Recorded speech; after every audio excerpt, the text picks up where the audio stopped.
The only thing that you can do is what you can do, but you have to do what you can do. And so you got to take that action. And what I've learned is that if I do the things that I'm supposed to do, then God gets to show up and do the things that he promises that he will do. And what I've learned is first of all, when I see someone that has something that I want or that I think, why can't I?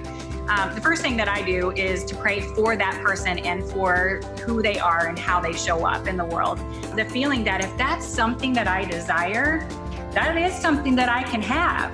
God puts the desires in our heart for a reason. And so owning that and saying, yeah, that's for me.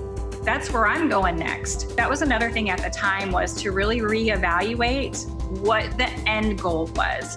Not just, the next 6 months and this year, what are my goals, but really looking at the big picture and saying, what is the end goal and how do these goals in between really get me to what the end goal is?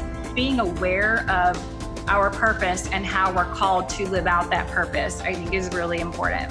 God does call us to seasons of rest, but rest is supposed to fill us up and energize us and get us ready for the next thing. And it's just like sleep. If we don't get our 8 hours of sleep, we're not energized and ready to take on the next day and do all the things that we're meant to do. And your rest time is supposed to do exactly that. And if you are in a season of inaction and calling it rest, but inaction is not of God. Action creates clarity.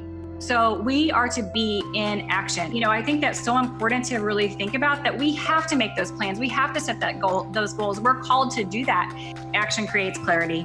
We have to move. We can't sit and make excuses. We can't sit and feel sorry for ourselves. That's another position that we get in times of change and when we need to pivot. And when we do that and it's of God, we're seeking God first, he is going to direct the steps that we take to reach those goals.